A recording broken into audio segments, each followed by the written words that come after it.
वाढत्या वर्षाला निरोप देत नवीन वर्षाचे स्वागत सप्तरंगी फुलांनी होणार असून भारतातील पहिले तर जगातील दुसरे miracle garden Nashik flower park नाशिककरांसाठी खऱ्या अर्थाने मेजवानी ठरणार आहे।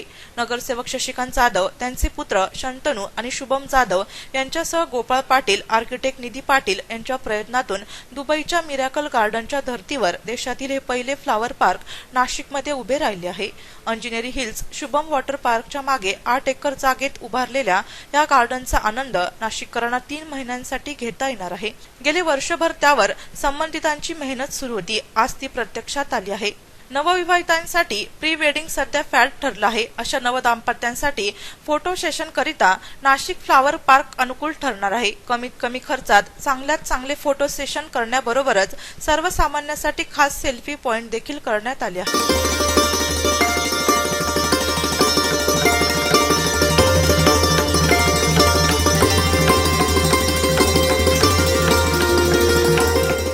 फ्लॉवर पार्कची संकल्पना अंमलात आणणारे माजी सभागृह नेते तथा नगरसेवक शशिकांत जाधव, भाजपाचे प्रदेश उपाध्यक्ष सुनील बागुल, छावा क्रांतीवीर सेनेचे संस्थापक अध्यक्ष करण गायकर, राष्ट्रवादी काँग्रेसचे उपाध्यक्ष रंजन ठाकरे, निमाचे मानस सरचिटणीस तुषार चव्हाण, गणेश कदम, नंदू शिंदे, सुधाकर देशमुख, कैलास आहेर, संजय महाजन आदी उपस्थित होते।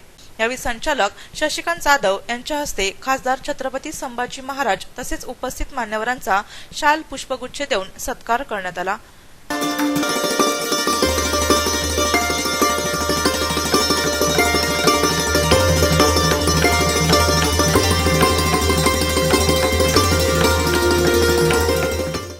या ठिकाणी आज जे काही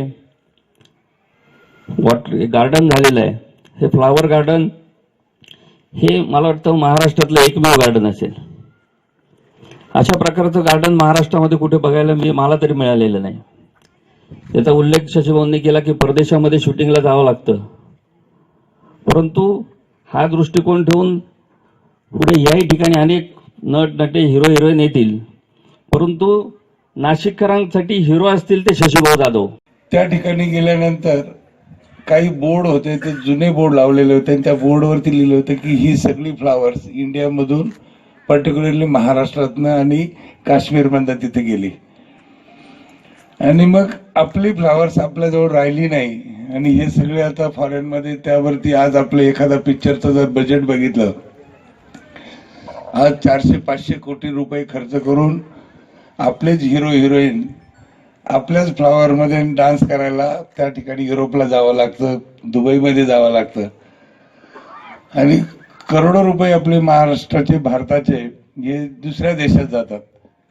आणि म्हणून हे सगळं करत असताना त्या जुन्या आठवणी घेऊन तो एक शब्द होता की पर्टिक्युलर महाराष्ट्र। तर हळूहळू मी म्हटलं नाशिक तर गुलशनाबाद होतं, मग 2000 म्हणजे 1200 ते 1300च्या काळामध्ये हे गुलशनाबाद नाव पडलं आणि त्यावेळेला इतके फ्लावर्स या ठिकाणी होते की इंग्रज सुद्धा आल्यानंतर ते मोहात पडले आणि इंग्रजांचा रेसिडेन्स हा देवळाली कॅम्पला राहिला, कारण तिथेही फुलं खूप होते। साली खास त्यांच्या लोकांना जहाजातून उतरल्यानंतर नाशिकपर्यंत रेल्वे टाकली, ती भारतातली पहिली रेल्वे टाकलेली ती फक्त गुलशनाबादसाठी। माझे मित्र गोकुळ पाटील ज्यांनी मला संपूर्ण झाडं लावणं करणं त्याचं सगळं श्रेय दिलं, तर त्यांचा अभ्यास ते BSc अग्री, मी मेकॅनिकल इंजिनियर, असं दोघांचं कॉम्बिनेशन झालं आणि आम्ही दोघांनी ठरवलं की आपल्याला फ्लॉवर पार्क करायचा आणि तोही मोठ्या प्रमाणात करायचा आणि त्यातून हे खरं उभं राहिलं। अशी की हे संपूर्ण या फ्लॉवरने परत एकदा भरावं, प्रत्येकाच्या गल्ली गल्लीत घराघरात बाल्कनीमध्ये हे फ्लॉवर जावे आणि नाशिकच्या सौंदर्यामध्ये भर पडावी अशीच माझी प्रामाणिक इच्छा आहे।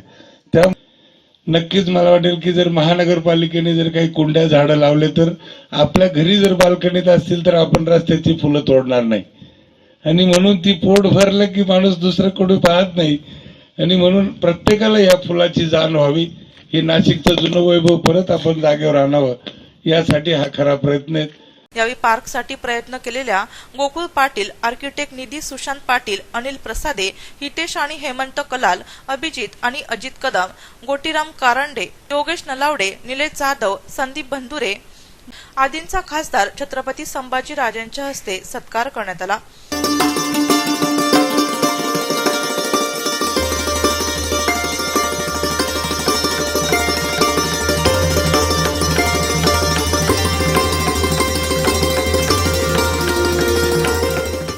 आठवत नाहीये की मी नेमकं नाशिकमध्ये आहे, काय हॉलंडला गेलोय, काय दुबईमध्ये आहे, किंबहुना फ्रान्समध्ये. एक नाशिकचं सुपुत्र एवढा मोठा विचार, एवढी मोठी धाडस, संकल्पना अनेक लोक डोक्यात आणू शकतात. आमच्या सुद्धा डोक्यात अनेक संकल्पना येतात, पण त्या फिजिबिलिटी आणि प्रॅक्टिकलिटी मध्ये सुद्धा एक वेगळा फरक असतो. आणि त्यांनी खऱ्या अर्थाने नाशिकला नाही तर पूर्ण महाराष्ट्राला एक वेगळी ओळख देण्याचा त्यांचा प्रयत्न आज त्यांनी केलेला आहे.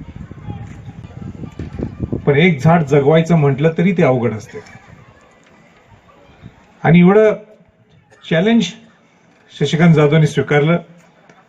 एक नाशिकची ओळख एक वेगळ्या पद्धतीने लोकांच्या पुढे आणण्याचा त्यांचा प्रयत्न, आणि छत्रपती घराण्याचा एक वंशज म्हणून मी मनापासून त्यांचं अभिनंदन करतो. आणि आपल्या हातात एवढे चांगले सुंदर फुलं भारतात असून सुद्धा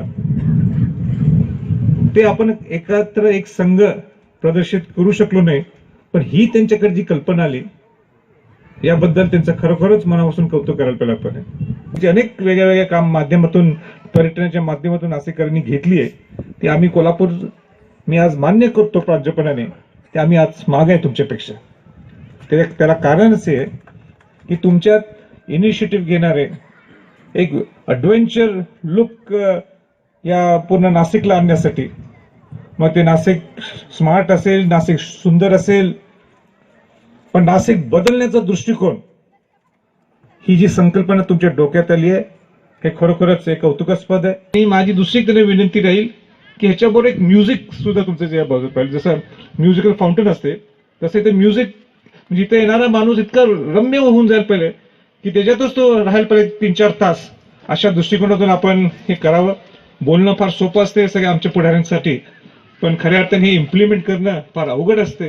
म्हणून मी परत एकदा शशिकांत जाधव व त्यांच्या पूर्ण टीमला मी मनापासून कौतुक करतो, त्यांचं अभिनंदन करतो आणि थांबतो. जय हिंद, जय महाराष्ट्र. भूषण मटकरी यांनी सूत्रसंचलन तर तुषार चव्हाण यांनी आभार मानले. यावेळी निर्मला जाधव, शंतनू जाधव, स्नेहांकिता जाधव, शुभम जाधव आदी उपस्थित होते. उद्घाटनाच्या पहिल्याच दिवशी हजारो नाशिककरांनी पार्कला भेट देऊन फोटो काढण्याचा आनंद घेतला. नाशिक सिटी न्यूज साठी प्रतिनिधी सुनील पगारे, सातपूर.